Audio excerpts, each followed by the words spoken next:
चुड़ैल और बच्चे। कुंदन अपनी पत्नी पारो और 2 बच्चों मुन्ना और रिया के साथ रहता है।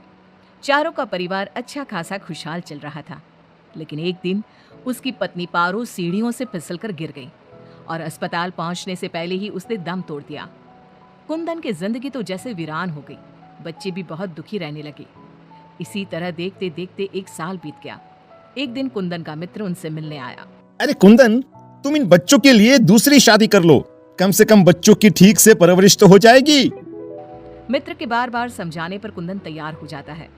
नई माँ रूपा शुरू में बच्चों और कुंदन का बहुत ख्याल रखती है, पर 6-7 महीने बाद ही वो कुंदन के जाने के बाद आराम से सो जाती। और जब मुन्ना और रिया स्कूल से आते तो, ए रिया, जल्दी से पूरे घर की सफाई कर और बर्तन धो दे, तभी खाना मिलेगा। और मुन्ना, जाकर छत की धुलाई कर। वो बच्चों से ही घर का सारा काम करवाती है। उन्हें खाना भी ठीक से नहीं देती। खुद के लिए और कुंदन के लिए वो बढ़िया बढ़िया पकवान बनाती। जब रात को कुंदन काम से वापस आता तो, अरे बच्चों ने खाना खा लिया? उनको तो मैंने कब का खिला पिलाकर सोने भेज दिया है। कितना ख्याल रखती है ये बच्चों का। एक दिन जब रूपा सो रही थी, मुन्ना देखता है कि रसोई की अलमारी में मिठाई रखी है, लेकिन वो वहां तक पहुंच नहीं पाता। तो वो अपनी बहन को बुलाकर लाता है। मैं घोड़ा बन जाता हूँ, तुम मेरे ऊपर चढ़कर वो मिठाई उतार दो। उन्होंने मिठाई उतारी और खा ली। अचानक मिठाई का डिब्बा रिया के हाथ से नीचे गिर जाता है और बिखर जाता है। आवाज सुनकर रूपा भागते हुए आती है। उसने आओ देखा न ताव और दोनों की खूब पिटाई कर दी। जब देखो तब भूखे ही रहते हैं ये बच्चे, न जाने इनका पेट है कि कुआं। बच्चे खूब देर तक रोते रहते हैं, लेकिन फिर आपस में ही बातें और मजाक करके एक दूसरे का मन बहलाने लगते हैं। रिया, जब मैं बड़ा हो जाऊंगा ना तो एक मिठाई की दुकान खोल लूंगा। पहले हम लोग खूब सारी मिठाइयाँ खाएंगे और फिर बेचेंगे। मुन्ना, मेरी तो शादी हो जाएगी, तुम अकेले ही सारी मिठाइयाँ खाओगे ना? अरे हारे, तब तक तो मेरी भी शादी हो जाएगी। कुंदन जब घर आता है तब उसकी माँ बच्चों की खूब शिकायत करती है। अरे बच्चों, तुम्हारी माँ तुम्हारा कितना ध्यान रखती है। आखिर क्या कमी है तुम दोनों को? पिताजी, उनकी बात पूरी भी नहीं हो पाती कि हाँ हाँ कह दो कि मैं तुम्हें खाना नहीं देती, सारे दिन घर के काम करवाती हूँ, कह दो ना। मुन्ना चुपचाप खड़ा रहता है। अब तो हम दोनों को पिताजी से बात भी नहीं करने देती। नहीं माँ। मुन्ना और रिया बहुत दुखी होते हैं। रात को इन बच्चों ने नाक में दम कर दिया है, तुम इन्हें लेकर जाओ और कहीं जंगल में छोड़कर आओ। अरे ये क्या कर रही हो तुम? ये दोनों मेरे जिगर के टुकड़े हैं, इनके बिना मैं कैसे रहूंगा? कुंदन को बार बार समझाने पर भी जब वो नहीं मानता, तब उसे एक उपाय सूझता है। कुछ दिनों तक वो बच्चों के साथ खूब अच्छे व्यवहार का नाटक करती है। बच्चे खूब खुश रहते हैं। एक दिन, सुनो, जल्दी से नाश्ता लगाओ, मुझे 2 दिन के लिए शहर जाना है। रूपा बहुत खुश होती है। वो सोचती है कि ये तो बच्चों को जंगल में छोड़कर आने से रहा, मैं ही इन्हें छोड़ आती हूँ। कुंदन के जाने के बाद, बच्चे चलो, आज हम तुम्हारी नानी के घर चलते हैं। बहुत देर तक चलते चलते जब वो सब घने जंगल में पहुंच जाते हैं तब, माँ, इधर का नानी का घर है, लगता है हम रास्ता भूल गए हैं। अच्छा, तुम लोग यहीं रुको, मैं रास्ता पूछकर थोड़ी देर में आती हूँ। हाँ, ये कहकर रूपा उन्हें वहीं छोड़कर चली जाती है।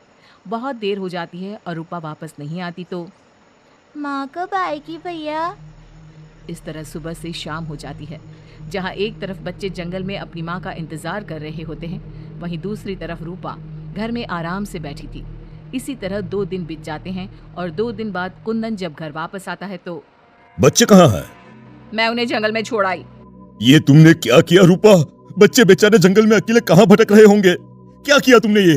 देखो, अगर तुम्हें अपने बच्चों की इतनी ही चिंता है ना, तो जाओ तुम और उन्हें ढूंढते रहो। कुंदन बच्चों को ढूंढने की बहुत कोशिश करता है, पर बच्चों का कुछ भी पता नहीं चलता। कुंदन बहुत दुखी होता है। अब वो हर रोज काम पर जाने के बहाने जंगल में बच्चों को ढूंढता हुआ भटकता रहता है। रूपा के जाने के बाद बच्चे रोते रोते आगे बढ़ने लगते हैं। माँ बड़ी चालाकी से हमें जंगल में छोड़कर चली गई।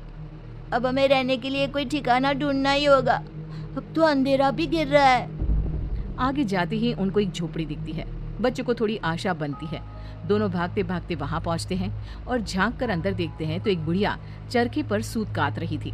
उसके शरीर पर सफेद वस्त्र थे। अंदर का माहौल बड़ा डरावना लगता है, पर बच्चों को तो कोई आसरा चाहिए था। वो दोनों दरवाजा खटखटाने लगते हैं। तभी वो बुढ़िया पीछे मुड़ती है। बच्चे जैसे ही उसे देखते हैं, उनके शरीर के अंदर भय से एक अजीब सी सिहरन दौड़ जाती है। माथे पर बड़ी सी लाल बिंदी, आंखें सुर्ख लाल और बाल भी अस्त व्यस्त। जैसे ही उसकी नजर मुन्ना और रिया पर पड़ती है, उसके चेहरे की रौनक बढ़ जाती है। वो बड़ी प्रसन्न होकर कहती है, आओ आओ बच्चों, मैं तुम्हारी दादी जैसी ही तो हूँ, आ जाओ। बच्चों को प्यार से वो घर के अंदर बुलाती है। बच्चों के लिए खूब सारी मिठाइयाँ, फल और बिस्किट ले आती है। बच्चे तो पहले से ही भूखे थे, वे खाना देखकर उस पर टूट पड़ते हैं। उनका सारा डर भी दूर हो जाता है। वो खाने के बाद तुरंत ही सो जाते हैं। जब सुबह उठते हैं तो बच्चों, हम घर के पीछे वाले बगीचे में चलते हैं। वहाँ बहुत सुंदर फूलों का बगीचा था। मुन्ना और रिया वहीं खेलने लगते हैं। बुढ़िया अंदर चली जाती है। तब तक मुन्ना की नजर एक गिलहरी पर पड़ती है जो एक कोने में दुबकी हुई थी। मुन्ना उसे प्यार से अपने हाथ में उठा लेता है। तभी गिलहरी इंसानों की आवाज में बोलती है, बच्चों, तुम लोग यहाँ से भाग जाओ। ये बढ़िया एक खतरनाक चुड़ैल है। तुम्हें खिला पिलाकर पहले मोटा करेगी, फिर पिंजरे में डाल देगी। सभी बच्चों को ये जादुई छड़ी से पशु पक्षी बनाकर बगीचे में रख देती है। एक एक करके अपनी जादू की छड़ी से सबको बेहोश कर देती है और कढ़ाई में तेल गरम करके पकोड़े बनाकर खा जाती है। इसके पास एक आदमकद का पिंजरा है, ये खुद उसकी सफाई करती है। ये कहकर गिलहरी जमीन पर कूद जाती है। जब दोनों घर में जाते हैं तो देखते हैं कि बुढ़िया पिंजरे की सफाई कर रही थी और उसके मुंह पर खून लगा था। बच्चों को देखते ही अपना मुंह पोंछने लगती है वो। रिया चारों तरफ जादू की छड़ी ढूंढने के लिए नजर दौड़ाने लगती है। अचानक उसे जादू की छड़ी दिखाई देती है और वो दोनों लपट कर वो छड़ी उठा लेते हैं। जादुई छड़ी, पिंजरा बंद कर दो। पिंजरा बंद हो जाता है।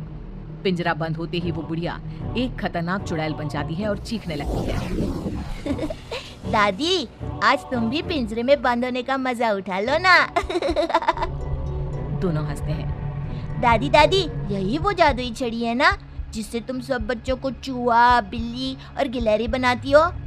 बोलो, तुमको क्या बनना है? मुझे बाहर निकाल, वरना मैं तेरा खून पी जाऊंगी। छड़ी मेरे हवाले कर दे। दादी, पिंजरे में कुछ खाने को दो। ये लो, तब तक आम की गुठलियां चूसो, इनमें अभी भी बहुत रस बचा है। दोनों आम की ढेर सारी गुठलियां पिंजरे में फेंक देते हैं। एक बार मैं बाहर आ जाऊं ना, तुम दोनों के पकोड़े बनाकर चबा जाऊंगी। जे काली कलकत्ते वाली, तेरा वचन न जाए खाली। जादुई छड़ी, इस चुड़ैल को मछली बना दो। जादुई छड़ी, एक बड़े से कढ़ाई में तेल गरम कर दो। जादुई छड़ी चुड़ैल को मछली बना देती है। दोनों उसे उठाकर एक बाल्टी में डाल देते हैं। कढ़ाई में तेल गरम हो रहा होता है। मुन्ना और रिया दौड़कर बगीचे में जाते हैं। वहाँ बहुत सारे जानवर और पक्षी होते हैं। जादुई छड़ी, इन सारे लोगों को इनके असली रूप में बदल दो। तभी सारे जानवर और पक्षी बच्चों में बदल जाते हैं। सब कमरे में आ जाते हैं। हमें इस चुड़ैल ने बहुत तड़पाया है, चलो आज इसको मजा चखाते हैं। जादुई छड़ी, इस चुड़ैल को पिंजरे में डालकर फिर चुड़ैल बना दो। पिंजरे में कैद होकर चुड़ैल फिर चिल्लाने लगती है, ये सारे के सारे शैतान कैसे यहाँ आ गए? जैसे तुम पिंजरे में बंद हो गई, वैसे ही हम सब भी यहाँ आ गए। सभी बच्चों ने पिंजरे में ठंडा ठंडा पानी फेंकना शुरू कर दिया। चुड़ैल, पहले तुम नहा लो, फिर हम तुम्हें मछली बनाकर पकौड़े बनाकर खा जाएंगे। सभी बच्चे ताली बजाकर खूब हंसते हैं। बच्चों, मुझे माफ कर दो, मैं कभी ऐसा नहीं करूंगी। एक बार मुझे पिंजरे से निकाल दो। दोस्तों, क्या हमें इस चुड़ैल की चिकनी चुपड़ी बातों में आना चाहिए? नहीं, बिल्कुल नहीं, नहीं, बिल्कुल नहीं। मुन्ना जोर से छड़ी फटकारता है। जादुई छड़ी, इस चुड़ैल को मछली बनाकर कढ़ाई में डाल दो। मछली की कढ़ाई में गिरते ही बहुत तेज आवाज होती है, जैसे कहीं बिजली चमकी हो। सभी बच्चे डरकर एक दूसरे से चिपक जाते हैं। मछली का आकार बहुत बड़ी सी चुड़ैल का हो जाता है। वो बार बार कढ़ाई से निकलने की कोशिश करती है। सभी बच्चे मिलकर उसे फिर कढ़ाई में ढकेल देते हैं। अंत में वो गर्म तेल में जलकर मर जाती है। सब बच्चे खुश होकर तालियां बजाने लगते हैं।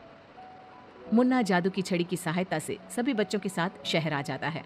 जब वे अपने घर पहुंचते हैं तब पिताजी, हम आ गए। कुंदन उनकी आवाज सुनते ही भागता हुआ आता है। बच्चों को देखकर उसकी आंखों से झरझर आंसू गिरने लगते हैं। पिताजी, आप रोइए मत, अब हमारे दुख के दिन खत्म हो गए हैं। मुन्ना कुंदन को सारी बात बताता है। जादुई छड़ी पाकर उनके सारे कष्ट खत्म हो जाते हैं। अब तो नई माँ भी उनको प्यार करने लगती है।